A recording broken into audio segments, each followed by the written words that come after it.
what trait or characteristic that is most important in becoming or being an artist? Mm-hmm. Just one. If I had to pick just one, I'd say work ethic. You have to have a strong work ethic.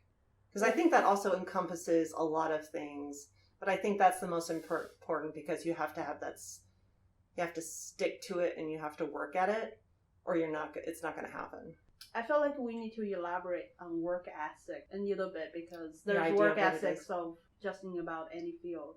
Right. Oh, okay. Work ethic in that you have to be a diligent worker.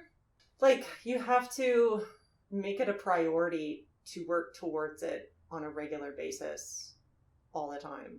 Part of it is maybe what you're saying, this consistent effort putting into pushing the boundary. I mean, I think that that's something that you have to have that desire. But I think just like in general terms, like if you have to just pick one characteristic that's going to make you successful or make you, it's not going to be the one thing that makes you successful, but you can't be successful without it, is that drive and like to be hungry and to need it and to have it and to have like keep going. Right. The hustle, maybe. Self-torturement. Yeah. Like even on the back of your laptop right now, it says keep going. I know. So it's like that type of idea. So many times, so many days, I felt like maybe I don't need to do anything today. And that's, a wake-up call for me. And you also have a rainbow on it, telling me that's how you feel good about it. In a positive way. Yeah, to keep going. Well, what do you think? I think work ethic is really good term. I think yours, to me, also translate to self-driven. Mm-hmm. Which means that for artists, there's a vision or an idea, a concept that is very particular and specific to your background, your position, your knowledge, and your curiosity.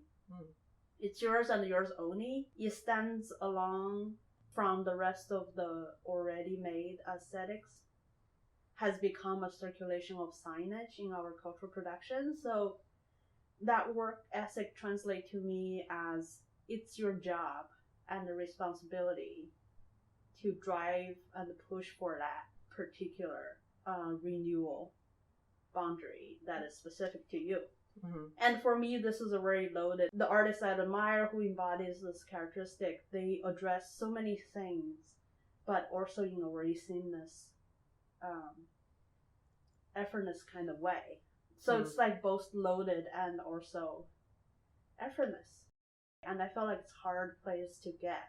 It's kind of like you acknowledge your personal history, then you acknowledge your collective history. For me, it has a lot to do with being an immigrant here, being Chinese, being a woman. Then your conceptual objective in your practice. Then you recognize who you are and how you work. Then you recognize every day. Then you recognize the history. It's like in and out, small and large, micro and macro. Then you love it, and then you make art.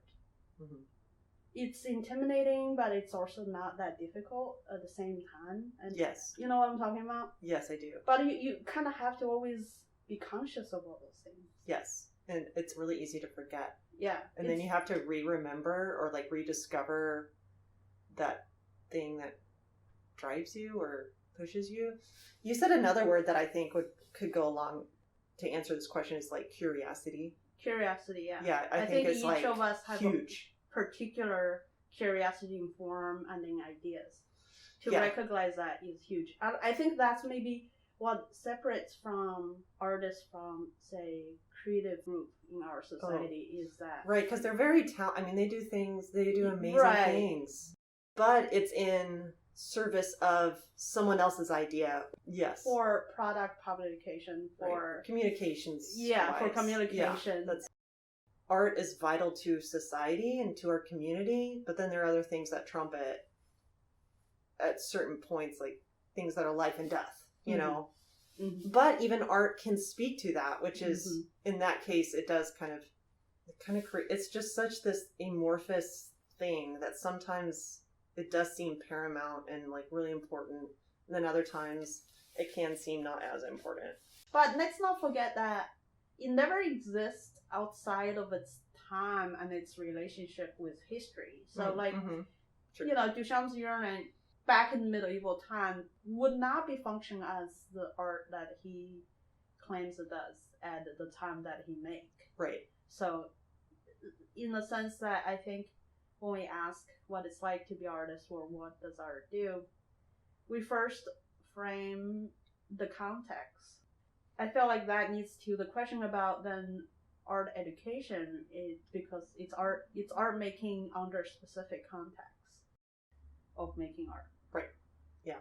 Well, that kind of goes into one of the questions about what is the point of teaching art now. Yeah, let's just talk about that. I go through like high and low when I'm asked a question like that at this current pandemic. Yeah. Sometimes I feel extremely optimistic. I feel like art is just as crucial as those emerging medicine right now outside.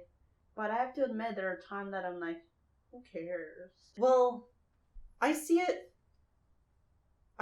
art education functioning in multiple ways.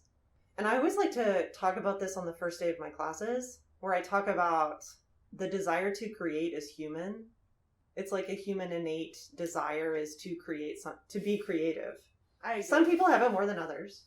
Like, in a lot of my intro classes, I have a lot of non-majors. I think it's so important. I'm teaching them photography, the skill they can have the rest of their life it could be a side hustle. It could be something that they do for fun. And in an instance like what we're going through right now, you need something I've picked up my camera lots, and I'm just going to take some pictures. Help me kind of forget what's going on and help me just kind of think about something else. And it was a creative outlet, was nice.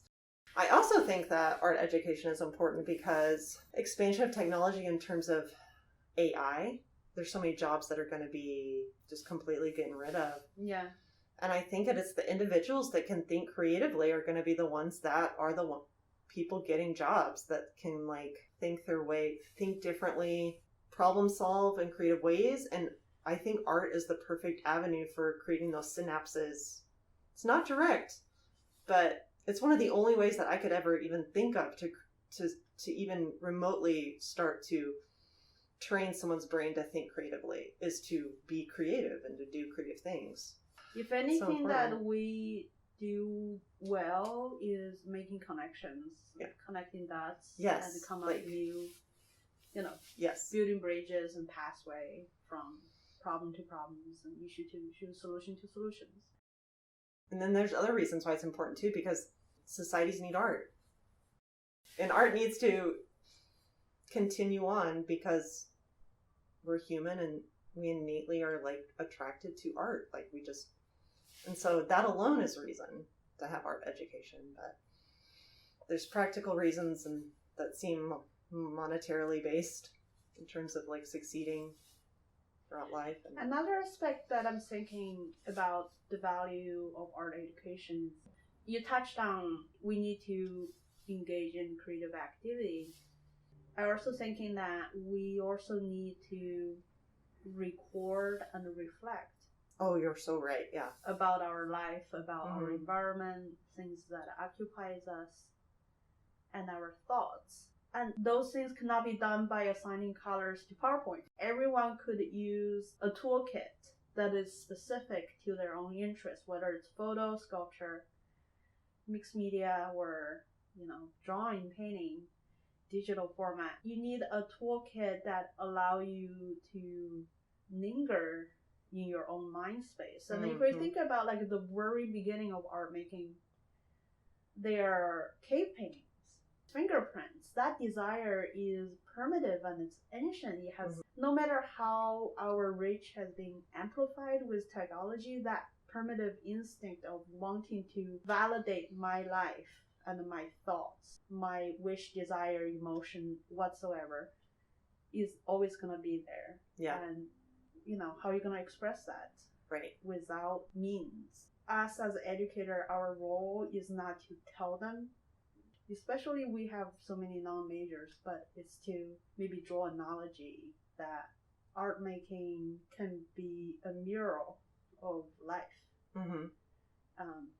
And if the students see that, then they have like this infinite possibility of expanding it, Mm-hmm. and it's gonna be so rejuvenating in a way that is very specific to their own life.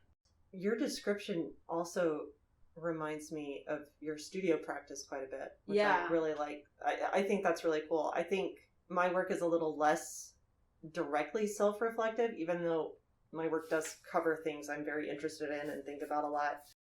Yours feels like is a very kind of like introspective consideration of like your life and, you know. I think art making is a gift.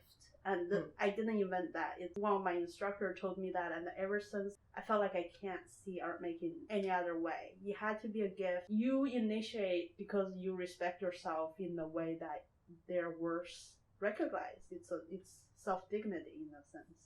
Then you teach it so everyone else benefit from self-recognition too. So you're right, it is very introverted. But I also believe in a society, any self-actualization benefits society at large. Absolutely. Right? If we're self-recognized in our own desire and value, there's certainly gonna be profound shifting in our people-to-people relationship. Mm-hmm. Yeah, that's so true. And I am narcissistic. I acknowledge that.